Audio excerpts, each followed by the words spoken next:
Hey, what's up, Questers? It's time to take BMF back to the basics with a special edition of the weekly wrap-up. Today we're talking about some hidden features that were found in the code thanks to Gerald McAllister, especially for diving into this code for the most recent version 20 Oculus Quest update. Some things that look like they might be coming soon, and there's some very interesting things, so let's dive in and check it out. First up, it looks like Oculus Link might be leaving beta sooner rather than later. According to some of the code buried in the newest update, it says Oculus Link available title without beta, which obviously we don't necessarily know what that means, but it seems to maybe indicate that the beta for the Oculus Link is coming to an end in the near future, which would be awesome because I believe that we're going to see a quality bump once Link is out of actual beta, as they've been testing and continually trying to make it better. Once we see Link exit beta, the hope is it's going to utilize the full bandwidth of the special USB-C cable that Oculus is selling, and although it should still be compatible with the other third-party cables, many people believe that the quality will have a bump up if using the officially supported cable. Now moving on to some new and really cool stuff.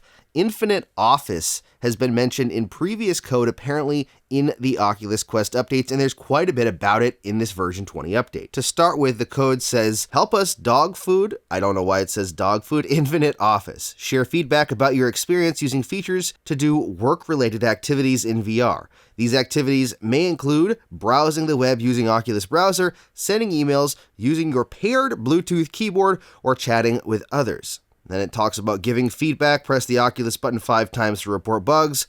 Post in the Oculus Infinite Office platform feedback and Q&A group on Workplace. What does that mean exactly? I don't really know, except for the fact that Oculus seems to be coming out with something called Infinite Office that allows you to use the Quest for workplace type activities, including checking emails, talking with people, and even using a keyboard. Having mentioned the keyboard, there is mention of a pass-through keyboard in the code along with some images, so here we go. The code found by Gerald says keyboard tracking is only supported for flat surface movements and works best in well-lit rooms with the keyboard placed on a flat, contrasting surface.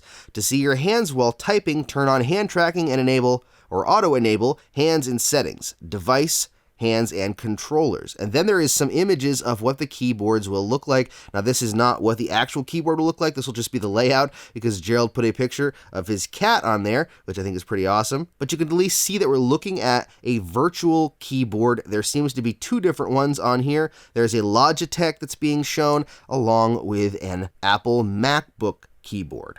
To me, this is pretty amazing because what this does is allows us to connect an actual keyboard using Bluetooth to the Oculus Quest and have it show up in virtual reality for productivity purposes. That means we can use something like Virtual Desktop, attach a keyboard, and actually use our computers inside of the Quest and type on them and see them with hand tracking and with the keyboard. That's going to be a game changer for me because then you can sit anywhere and be using a giant computer screen, multiple screens, and using a keyboard, and it's going to work really well. Speaking of Virtual Desktop, there's actually some code for the built-in Virtual Desktop, and the code says the Virtual Desktop panel pullout experience can't be supported by your current system, which seems to indicate that the PC Virtual Desktop button might actually be coming to the Oculus Quest in some fashion. On the PC in the Rift platform, there's a button called Virtual Desktop that when you press it, opens up a screen of your actual desktop on your PC.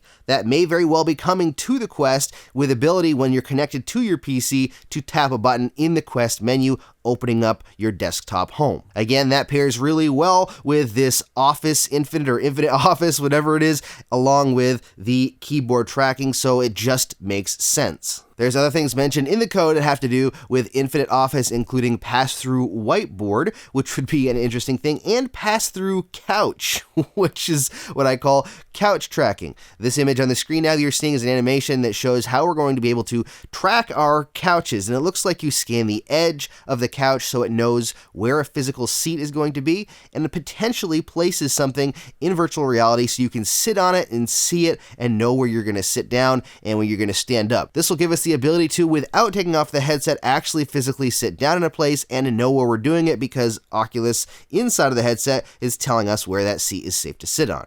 Speaking of pass-through, there's also a hint inside of the code that says HD Passthrough, which I hope means that they're somehow going to do some sort of magic and make the cameras actually function in HD when we use pass-through mode, maybe even adding color or some sort of interesting code to be able to make things look even better. Of course, this could be code for an upcoming headset that we don't have yet, potentially, and this is just buried inside of the version 20 code based on something we're going to have, but my hope is that they're actually going to utilize these updates inside of the current Quest and somehow make the cameras even better, or at least utilize them better for the Quest as well. Another very interesting thing in the code is an update on additional users on your Oculus Quest. The code actually says, share this device by adding up to 3 other people. Each person will have their own Oculus account and can customize certain settings, which seems kind of interesting to me given the whole thing that's happening with Facebook, that the code actually says for whatever reason you're going to need an Oculus account. So I'm wondering exactly how that's going to work, but